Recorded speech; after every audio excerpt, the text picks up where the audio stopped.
परमेश्वरच्या नावाला धन्यवाद असो. आणि रहोबोच्या मराठी सर्व्हिसमध्ये आपल्या सर्वांचे स्वागत आहे. प्रभूच्या नावाला धन्यवाद. आणि मास्टर सारंगजी मी धन्यवाद देते की त्यांनी मला संधी दिली वचनाची सेवा करण्याची. त्यामुळे प्रभूच्या नावाला आणि आमच्या पास्टरांचे पण आभार. या आपण प्रार्थना करूया. स्तुती धन्यवाद प्रेमळ पित्या प्रभू येशूच्या नावामध्ये आम्ही तुझ्या चरणाजवळ येतो ते बाप्पा. प्रभूजी जेव्हा आम्ही जसे आहोत प्रभू तुला समर्पित होतो प्रभूजी. ते बाप्पा आज प्रभू तू आमची भेट घे दे बाप्पा. आणि प्रभू आमचे विषय हाताळ प्रभू. ज्या गोष्टींची आम्हाला गरज आहे प्रभू तुझ्या वचनातून तू आमची भेट घे राजा. पुत्र आत्मा तुमचं सर्व नियंत्रण मी तुमच्या हाती सोपवतो. आम्हाला चालवा, आम्हाला मार्गदर्शन करा, आमचं सहाय्यक वापरतो ते बाप्पा. प्रभू मी स्वतःला देखील तुझ्या हाती सोपवते प्रभू. ते बाप्पा माझा वापर तुझ्या महिमेकरिता होते प्रभू.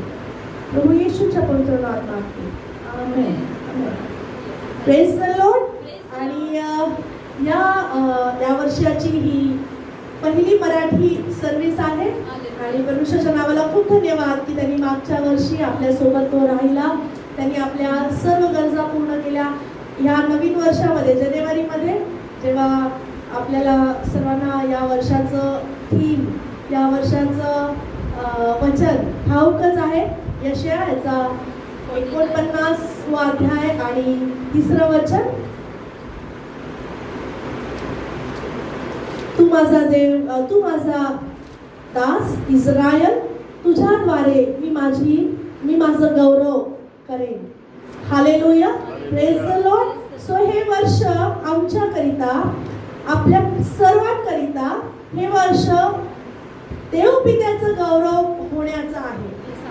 तर आपल्या जीवनाच्या द्वारे, आपल्या बोलण्याच्या द्वारे देवाचं वचन सांगतं की तुम्ही जे काही करता, तुम्ही खाता किंवा पिता किंवा तुम्ही जे काही करता ते देवाच्या गौरवाकरिता करा. सो आपल्यावरती आपल्या जीवनाचा हा उद्देश आहे की आपण जे पण काही करतो, सकाळी उठल्यापासून तर रात्री झोपेपर्यंत, आपल्या प्रत्येक गोष्टीमध्ये देवाचं गौरव व्हायला हवंय, अशी देवाची इच्छा आहे. पण प्रियांनो, आपण जेव्हा जगतो किंवा आपण जे पण काही करतो त्याच्यामध्ये आपण बऱ्याचदा देवाला विसरतो आणि आपण स्वतःच्या मर्जीने चालतो. आठवण तेव्हा होते जेव्हा आपण संकटात येतो किंवा प्रॉब्लेममध्ये येतो किंवा आजारपण येतं, क्लेश येतं, काही समस्या येते, तेव्हा आपल्याला देवाची आठवण होते. आणि ती फार प्रकर्षाने होते की तेव्हा आपण देवाला शोधतो, देवाच्या प्रॉमिसेसला, देवाच्या अभिवचनांना आपण शोधतो की बायबलमध्ये माझ्यासाठी काय अभिवचन आहे. जोपर्यंत सगळं छान आहे तोपर्यंत थँक्यू जीसस हे तेवढ्या प्रकर्षाने येत नाही. परंतु जेव्हा परेशानीत असतो, जेव्हा आपण दुःखात असतो, समस्येत असतो, त्यावेळेस ते थँक्यू जीसस हे फार महत्वाचं आहे की दे बाप्पा तू मला या परिस्थितीतून बाहेर काढलास, मी तुला धन्यवाद देतो. आज मी एक छोटासा विषय मी तुमच्या समोर मांडणार आहे. तो आहे धैर्यवान व्हा. ख्रिस्तासाठी धैर्यवान व्हा. Be courageous. धैर्यवान व्हा. आपल्याला बऱ्याचदा आपल्या जीवनामध्ये बरेच असे प्रसंग येतात, त्यावेळेस आपल्याला आपण कैचीत सापडल्यासारखी आपली अवस्था होते. हे करू की ते करू, यात देवाचं गौरव आहे की त्यात देवाचं गौरव आहे, मी काय करायला पाहिजे, माझ्यासाठी काय योग्य आहे, माझ्यासाठी कोणता निर्णय हा योग्य आहे, असं बऱ्याचदा आपल्याला चॉईसेसमध्ये आपल्याला प्रॉब्लेम येतात की आपल्याला निर्णय घेता येत नाही. परंतु जेव्हा आपण देवाचं वचन जेव्हा आपल्याला सांगतं बी करेजियस, जसं यहोशुआ 1:5 देवाचं वचन सांगतं, यहोशुआ भिवू नको, खंबीर हो, कचरू नको, तू जिकडे जाशील तिकडे तुझा देव परमेश्वर तुझ्या सोबत राहील. सो देवाचं वचन भिवू नको, घाबरू नको, हे जवळपास 365 वेळेस वचन लिहिलेलं आहे पवित्र शास्त्रामध्ये, येऊ नको. प्रत्येक दिवसासाठी ते वचन आहे. तर आज मी तुमच्या समोर हा विषय ठेवू इच्छिते की धैर्यवान व्हा. देवाच्या सामर्थ्याने आपल्याला जेव्हा आपण जसं प्रेषितांची कृत्याचा पहिला अध्याय 8वं वचन आपल्याला सर्वांना ठाऊक आहे की जेव्हा पवित्र आत्मा तुम्हावर येईल तुम्हाला सामर्थ्य प्राप्त होईल. हे सामर्थ्य आपल्याला कशासाठी हवंय तर यरूशलेम, यहुदा, शमरून आणि पृथ्वीच्या अंतापर्यंत तुम्ही माझे साक्षी व्हाल. आपण देवाचे साक्षी होण्याकरिता आपल्याला पवित्र आत्मा दिला गेला आहे. पवित्र आत्म्याच्या द्वारे आपल्याला सामर्थ्य प्राप्त होते. हे सामर्थ्य कशासाठी आहे प्रियांनो? हे सामर्थ्य लढण्यासाठी आहे, धैर्यवान होण्यासाठी आहे, निर्णय घेण्यासाठी आहे, परिस्थितीवर मात करण्यासाठी आहे, त्याच्यातून गोथ्रू होण्यासाठी आहे. ते सामर्थ्य आपल्याला पवित्र आत्म्याच्या द्वारे मिळतं. आपण वाचूया प्रेषितांची कृत्याचा 4था अध्याय आणि 19, 20 आणि 21 वचन आपण वाचूया. प्रेषितांची कृत्ये याचा 4था अध्याय 19, 20, 21 वचन आपण वाचूया. परंतु पेत्र व योहान यांनी त्यांना उत्तर दिले की देवाच्या ऐवजी तुमचे ऐकावे हे देवाच्या दृष्टीने योग्य की अयोग्य आहे हे तुम्हीच ठरवा. कारण जे आम्ही पाहिले व जे ऐकले ते न बोलणे हे आम्हाला शक्य नाही. तेव्हा त्यांना पुन्हा ताकीद देऊन सोडून दिले. त्यांना शिक्षा कशी करावी हे लोकांमुळे त्यांना सुचेना, कारण घडलेल्या गोष्टींमुळे सर्व लोक देवाचे गौरव करीत होते. Praise the Lord. इथे म्हणत आहे पेत्र आणि योहान हे पण अशाच प्रसंगामध्ये सापडलेले आहेत की जसा त्यांना पेंतिकॉस्टचा अनुभव आला. पेत्राच्या द्वारे 3000 लोक विश्वासात आले आणि मग त्यांनी जेव्हा आपण पाहतो की 3ऱ्या अध्यायामध्ये त्यांनी सुंदर फाटकमध्ये जो लंगडा होता त्याला बरं केलं आणि तेव्हा एक व्यक्ती बरा झाला. ही आनंदाची गोष्ट आहे, आनंदाची गोष्ट आहे ना. परंतु इथे लोक आनंदित नाही झाले. जो व्यक्ती तिथे वचन लिहिलेलं आहे 22व्या वचनामध्ये लिहिलेलं आहे की तो व्यक्ती 40 वर्षापेक्षाही अधिक वयाचा होता. म्हणजे एक व्यक्ती 40 वर्षापर्यंत तो लंगडा बनून भिकारी बनून राहिला आहे. अशा व्यक्तीच्या जीवनामध्ये देवाचे सेवक पेत्र आणि योहान यांच्याद्वारे त्याच्या जीवनामध्ये एक आनंद आला, चंगाई आली, त्याच्या जीवनामध्ये आरोग्य मिळालं, त्याला आरोग्य मिळाले, तो बरा झाला, लंगडा बरा झाला. परंतु लोक खुश नाहीये. लोकांची इच्छा आहे की ह्या व्यक्तीने पागळच बनून राहावं आणि त्यांनी त्या स्थानावर बसून फक्त भीक मागावी, ही लोकांची इच्छा. परंतु देवपित्याचा गौरव होण्याकरिता या व्यक्तीला आरोग्यदान मिळालं पेत्राद्वारे, योहानद्वारे. आणि आता तो व्यक्ती बरा झाला आहे आणि तो व्यक्ती मंदिरात येत आहे. त्यांच्या सोबत येऊन तो मंदिरात येऊन उभा राहून देवाची स्तुती आराधना करत आहे. हे लोकांना बघवलं नाही गेलं आणि म्हणून त्यांनी पेत्र आणि योहानाची चौकशी सुरू केली आणि ते म्हणतात आहेत की तुम्ही ज्या येशूबद्दल सांगत आहात नका सांगू, नका बोलू. पेत्र म्हणतो आहे, योहान आणि पेत्र इथे खूप बोल्ड स्टेटमेंट ते देतात आहेत की तुम्ही ठरवा आम्ही देवाची इच्छा मानायची की मनुष्याची इच्छा मानायची. खूप बोल्ड स्टेटमेंट आहे तिथे. ते म्हणतात आहेत की तुम्ही ठरवा आम्हाला काय करायला पाहिजे. आम्ही तर देवाचीच इच्छा मानणार आणि आम्ही ती देवाची इच्छाच पूर्ण करणार. इथे एक बोल्ड, एक धैर्यवान डिसिजन हे लोक एक निर्णय घेत आहे पेत्र आणि योहान की का त्यांच्यामध्ये हा धैर्यपणा, हे धैर्य त्यांच्यामध्ये कुठून आलं? पवित्र आत्मा त्यांच्यावर आला. पवित्र आत्म्याने त्यांना सामर्थ्याने भरलं. हे सामर्थ्य त्यांना यरूशलेमच्या सर्व लोकांच्या समोर उभं राहण्यासाठी आणि देवाची प्रचिती जी त्यांनी 3.5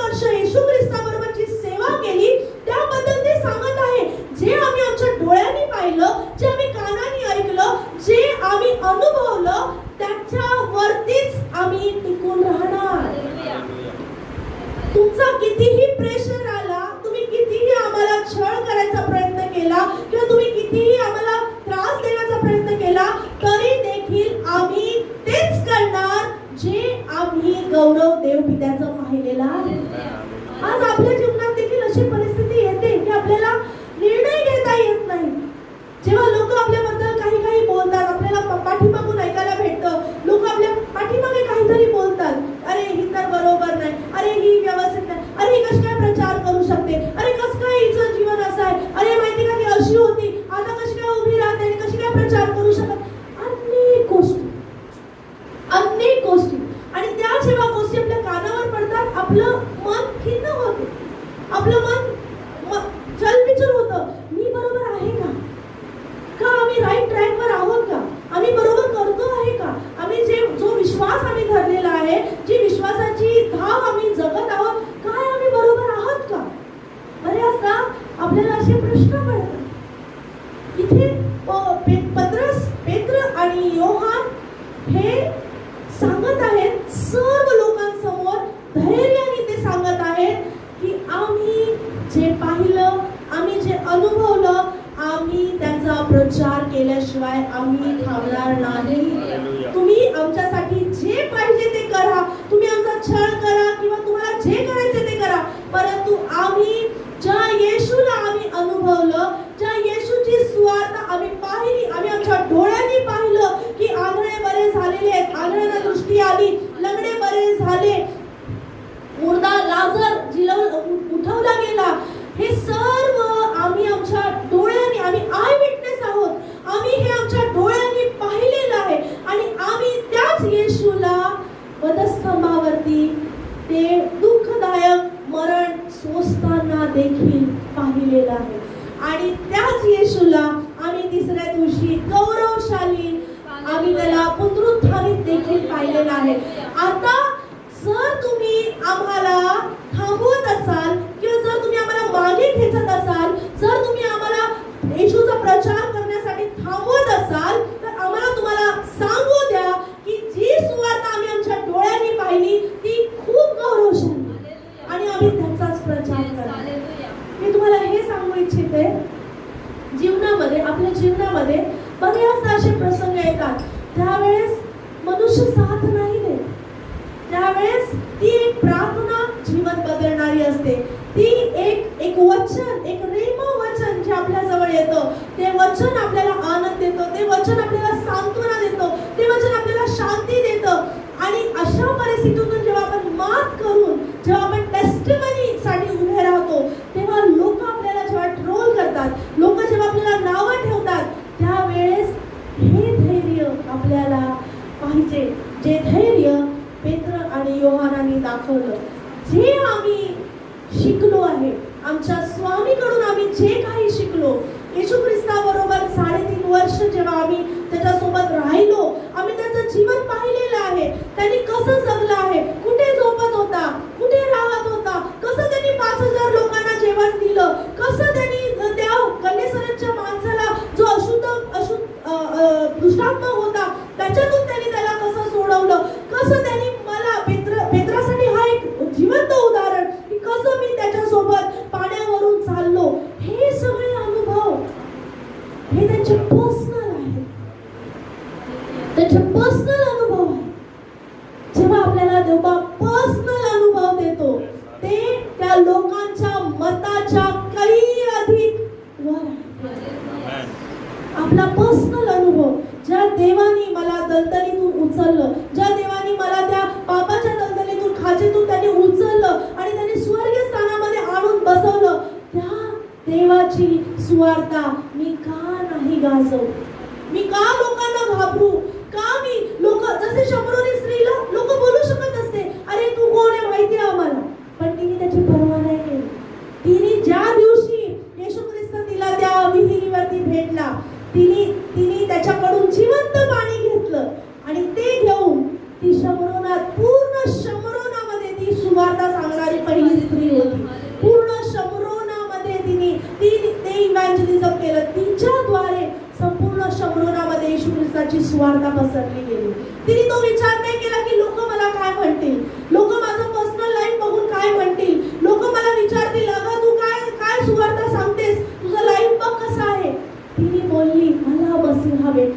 तिच्या जीवनाची मोठी साक्ष ही होती, मला मसीहा भेटला आहे.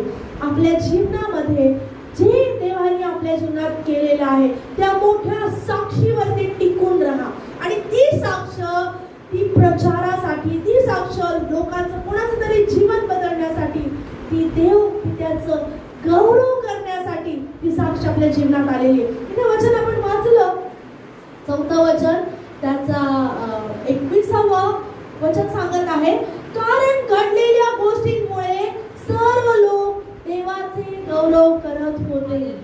जे काही झालं त्या ठिकाणी, जे पण काही झालं, जो लंगडा भिकारी त्याचे जेव्हा हील झाला, तो जेव्हा बरा झाला, सर्व लोक देवपित्याचं गौरव करत होते. परिस्थिती जेव्हा आपल्या जीवनात येते, जेव्हा आपल्याला काही प्रसंगांना सामना करावा लागतो, काही समस्यांना आपल्याला सामना करावा लागतो, त्यावेळेस हा अनुभव जो साक्ष देवाने आपल्या जीवनात ठेवलेली आहे, त्या साक्षीच्या द्वारे तुम्ही धैर्यवान बना की पवित्र आत्म्याने माझं जीवन बदललेलं आहे. पवित्र आत्म्याच्या सामर्थ्याने माझं जीवन बदलून आता माझं जीवन सामर्थ्याचं जीवन आहे. आता मी लोकांच्या मतावर नाही चालणार, मी स्वर्गाच्या उद्देशावर चालणार. देवाने जो उद्देश माझ्या जीवनावर ठेवलेला आहे, मी तो पूर्ण करण्यासाठी चालणार. भले लोक मला सहमत असो नाही असो, कोणी माझ्यासोबत उभं राहो किंवा नाही राहो, कोणी मला आवडो पसंत करो किंवा नाही करो, कोणी माझ्यासोबत राहील किंवा नाही राहील, परंतु मी तर जी साक्ष देवाने माझ्या जीवनात दिलेली आहे, मी त्या साक्षीवर उभी राहील आणि माझ्या त्या साक्षीच्या द्वारे मी देवपित्याचं गौरव करेन. हालेलुया. आज आपण शिकत आहोत जसं पेत्र आणि योहान हे धैर्यवान झाले. ते म्हणतात आहेत की काय आम्हाला देवाची इच्छा पूर्ण करायला पाहिजे की मनुष्याची इच्छा पूर्ण करायला पाहिजे. तुम्ही आम्हाला सांगत आहात की त्या येशूचा प्रचार करू नका, त्या येशूचा प्रचार करू नका ज्या येशूला आम्ही मरताना पाहिलं. त्या येशूचा प्रचार करू नका ज्या येशूला आम्ही पुनरुत्थानित होताना पाहिलेलं. मग काय आता तुमचं ऐकायचं की आम्ही देवपित्याचं ऐकायचं? आम्ही तर देवाचीच वाणी ऐकणार. जसं यहोशू म्हणतो, तुम्हाला काय करायचंय ते तुम्ही करा, परंतु मी आणि माझे घराणे तर यहोवाची सेवा करणार. हा जो बोल्ड डिसिजन आज प्रियांनो, आज आपल्या जवळ पण देवाचं वचन ह्याकरिता येत आहे की जेव्हा जीवनामध्ये काही प्रसंगांना आपल्याला तोंड द्यायला लागते, त्यावेळेस धैर्यवान व्हा. पवित्र आत्मा तुम्हाला आणि मला सामर्थ्य देईल. पवित्र आत्मा तुम्हाला ती उलाहट देईल. पवित्र आत्मा तुम्हाला त्या पाचारणामध्ये उभं राहण्यासाठी शक्ती देईल, सामर्थ्य देईल. जेव्हा पवित्र इथे पेत्र आणि योहान हे माहिती काय करत आहेत, हे ह्यांच्या पाचारणामध्ये उभे राहत आहेत. जेव्हा मंदिराच्या समोर सर्व लोकांच्या समोर त्यांना विचारणा करत आहे की कसं काय तुम्ही या व्यक्तीला, या पावळ्या व्यक्तीला तुम्ही कसं काय बरं केलं, ते त्यांच्या पाचारणामध्ये उभे राहिले. ते म्हणतात की ज्या देवानी ज्या येशू ख्रिस्तानी आमच्याकरिता, तो आमच्या सोबत होता आणि आमच्या समोर तो वधस्तंभावरती खेळला गेला, आमच्या समोर त्याला काढलं गेलं, आमच्या समोर तो पुनरुत्थानित झाला, त्याच्यानंतर देखील त्यांनी आमची भेट घेतली, त्यांनी आमच्यावर पाचारण ठेवलं, त्यांनी आम्हाला आज्ञा दिली यरूशलेमामध्ये टिकून राहा, मी जात आहे आणि मी तुम्हाला सहाय्यक देत आहे.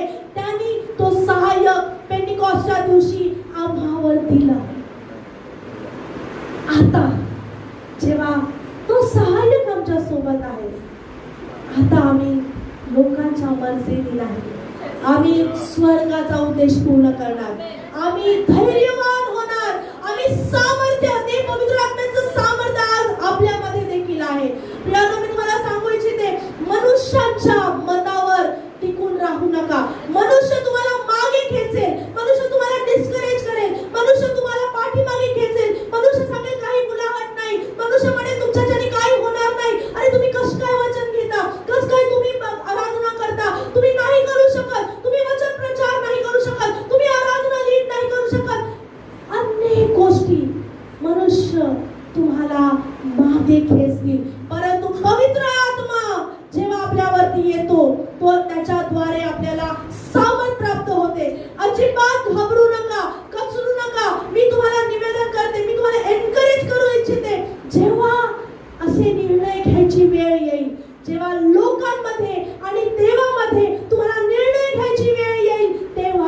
देवाला निवडा, तेव्हा स्वर्गाची योजनेला निवडा, स्वर्गाचा उद्देश निवडा. मनुष्याच्या मताच्या वरती डिपेंड नका राहू. कोणी मनुष्य जर तुमचा साथ नाही देत, नो मॅटर तुमच्या सोबत कोणी उभे नाही तरी हरकत नाही, परंतु तुमच्यावरती स्वर्गीय, तुमच्यावरती आणि माझ्यावरती दैवी योजना आहे. जर तुमच्या आणि माझ्यावरती दैवी योजना आहे तर पवित्र आत्मा तुम्हाला सामर्थ दिल्याशिवाय राहणार नाही.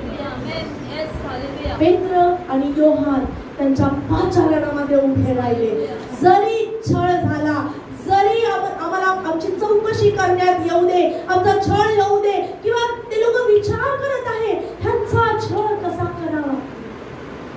आपल्याला देखील जेव्हा आपण ख्रिस्ताच्या मागे लागतो अनेक प्रकाराने छळ होतो, परंतु जेव्हा आपण आपल्या पाचारणात उभे राहतो स्वर्ग आपल्यासाठी उघडला जातो. पुढे आपण पाहतो पेत्र आणि योहान यांनी कशाचीही पर्वा न करता त्यांनी देवाची सेवा केली. त्यांनी ते केलं ज्याच्यासाठी देवाने त्यांच्यावर पवित्र आत्मा उतरू दिला होता. आज देखील, आज आपण देखील तसेच आहोत. मनुष्यांच्या अप्रुव्हलवर थांबू नका की कोणी मला अप्रिशिएट करेल, कोणी मला अप्रुव्हल देईल, कोणी मला सांगेल येस तू छान करत आहे, येस कोणी मला अप्रिशिएट नाही करत म्हणजे मी डिस्करेज झाली, असं नाहीये. पवित्र आत्मा तुम्हाला आणि मला एनकरेज करणारा आहे. पवित्र आत्मा आपल्याला एनकरेज करतो, पवित्र आत्मा आपल्याला सामर्थ्य देतो. तुमच्यावर आणि माझ्यावरती दैवी उद्देश आहे. आपल्या पाचारणामध्ये उभे राहा. पवित्र आत्मा तुम्हाला सामर्थ्य दिल्याशिवाय राहणार नाही. धैर्यवान व्हा. Be courageous in your call, be courageous in your divine calling. Hallelujah, praise the Lord. दुआ करो, या वचनाच्या द्वारे तुम्हाला आणि मला प्रभू आशीषित करो. या ठिकाणी जेव्हा आखरी शेवटचं वचन, जे वचन म्हणतं 21 वचन आपण जसं वाचलं, तुम्ही जेव्हा धैर्याने उभे राहता लोक देवाचं गौरव. तुम्ही थोडासा छळ सहन कराल परंतु त्यातून देवाचं गौरव होईल. थोडीशी हार सहन कराल त्यातून देवाचं गौरव होईल. थोडासा कमीपणा घ्याल त्यातून देवाचं गौरव होईल. यावर्षी मी तुम्हाला एनकरेज करू इच्छिते, जे काही कराल त्यातून देव पित्याचं गौरव होतं. तेव्हा आपल्या वागण्याने, आपल्या बोलण्याने, आपल्या कृतीने, आपल्या प्रत्येक गोष्टीने, आपल्या फायनान्सनी, आपल्या नात्यांमध्ये सर्व ठिकाणी देव पित्याचं गौरव होतं. Be courageous. प्रभू देवा तुम्हाला आशीषित करेल. Praise the Lord.